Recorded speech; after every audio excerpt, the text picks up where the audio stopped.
और जो दो रॉड है कल भी बताई थी, वो हमारे फीड डॉग के लिए, दांतों के लिए है। अब ऊपर वाली रॉड अगर मशीन ऐसे आप रखेंगे और ऐसे करेंगे तो सबसे पहले ऊपर वाली रॉड आएगी ना। ऊपर वाली रॉड है आपके दांतों को ऊपर नीचे करने के लिए, वो ऊपर नीचे इसको चला रही है। और जो नीचे वाली रॉड है तीसरे नंबर की सबसे नीचे, वो हमारे दांतों को आगे और पीछे चला रही है।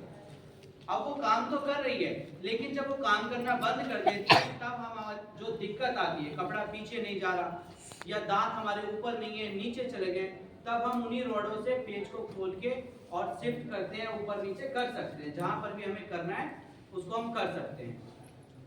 पूरी मशीन की एक टाइमिंग मैंने आपको कल समझाई थी। बीच वाली रॉड है, बीच वाली रॉड के बाद ये जहां पर खत्म हो जाती है, यहाँ पर एक छोटा सा एक पार्ट लगा हुआ है हमारा, उसे बोलते हैं हम नमदा। अब ये याद रखें या ना रखें कोई ज्यादा फर्क नहीं पड़ता, बस आपको रिवीजन करवा रहा हूँ। ये सीधी एक रॉड है, यहाँ एक पार्ट लगा हुआ है जिसे हम नमदा बोलते हैं। इसी पार्ट से एक रॉड कनेक्ट होके सीधी ऊपर चली जाती है। ऊपर जाने के बाद वो मेन जो हमारी शाफ्ट है, जब हम व्हील घुमाते हैं ना तो अंदर एक रीढ़ की हड्डी, जैसे हमारी रीढ़ की हड्डी है उसकी भी है, वो मेन शाफ्ट है। तो हम व्हील घुमाते हैं तो इसके अंदर एक रॉड घूमती रहती है। ये रॉड हमारी यहाँ पर आके इसके साथ ज्वाइंट हो गई। तो ये इतना आपका क्लियर हो। अब इसी रॉड को, मेन शाफ्ट को आगे की तरफ से जब हम देखते हैं, बेस प्लेट जब मैं खोल देता हूँ इसकी, तो ये जो निडल बार है हमारा, ये हमने किसी ना किसी चीज पे तो लगाया होगा, ऐसे तो खड़ा कर नहीं सकते थे इसको। तो मेन शाफ्ट के अंदर आगे एक लट्टू लगा हुआ है गोल। मशीनें देखेंगे तो समझ जाएंगे ना, जब आपके पास मशीनें आएंगी तब अच्छे से समझेंगे। एक गोल लट्टू लगा हुआ है और उस गोल लट्टू के ऊपर एक छोटा सा बोल्ट लगा हुआ है। बोल्ट नट होता है जो हम टाइट करते हैं, गोल होता है ना नट, बोल्ट होता है जो बड़ा होता है। तो इसी प्रकार से एक छोटा सा उसमें बोल्ट लगा हुआ है, या हम उसे पेच भी बोल सकते हैं। उस पेच के ऊपर हमारा निडल क्लैंप लगा हुआ है, सॉरी निडल बार लिंक लगा हुआ है उसमें, निडल बार लिंक। अब देखो निडल बार तो ये था, ये नाम याद रहेगा।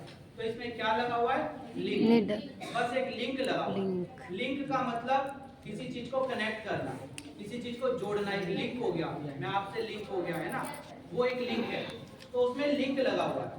अब उस लिंक में क्या होता है? एक छोटा सा पेच लगा हुआ है। अगर वो चलते चलते टाइट हो जाए तो मशीन जाम हो जाती है, लूज होके बाहर गिर जाए तो लिंक हमारा बाहर निकलने लगता है। ठीक है। अब जब हम अपने व्हील को घुमाते हैं तो हमारे सारे पार्ट्स पुर्जे घूम रहे हैं, लेकिन काम सिर्फ एक ही कर रहे हैं, वो सिर्फ हमारी निडल को और हमारे कैरियर रॉड को, जिस पे शटल और हुक लगा हुआ है, उन दोनों को आपस में वो मिला रहे हैं। हमारा जो हुक है और हमारी जो सुई है निडल, वो उन दोनों को मिलाने की कोशिश कर रहे हैं। जैसे ही वो दोनों मिल जाते हैं तो एक टाका आपका तैयार होता है। इतना क्लियर है सबको? अब जो हमारी दिक्कतें थी वो भी जल्दी बताएंगे, क्योंकि कल तो आपको बता ही दिया था, सारा समझाया था अच्छे से। ऊपर की सिलाई अगर खराब होती है तो वो हमारे नीचे के धागे की वजह से खराब होती है। और नीचे हमारे पास सिर्फ बॉबिन केस है और तो कुछ है ही नहीं, धागा कहीं और से नहीं आ रहा। तो हमारा बॉबिन केस ज्यादा टाइट हो गया तो धागे में खिंचाव आएगा, बार बार नीचे का धागा टूटने लगेगा, सिलाई में भी खिंचाव आएगा। ज्यादा लूज हो गया तो ऊपर दाने आने लगेंगे छोटे छोटे, और जब नीचे दाने आते हैं कपड़े के तो वो हमारे टेंशन की वजह से आते हैं। अगर टेंशन ज्यादा लूज है तो दाने आएंगे। दोनों प्लेटों के बीच में अगर गंद है, डस्टिंग है, रेत है या कोई धागे का टुकड़ा है, तब भी ये दिक्कत आएगी इसमें। फिर इसके बाद है हमारा धागा तोड़ने की प्रॉब्लम। अब धागा तोड़ने की प्रॉब्लम भी कल बताई थी। सबसे पहले नंबर पे एक सुई होती है। सुई के बारे में आपको पता होना चाहिए। सुई कैसे लगेगी ये आपको बता दिया था। कैसे लगेगी सुई?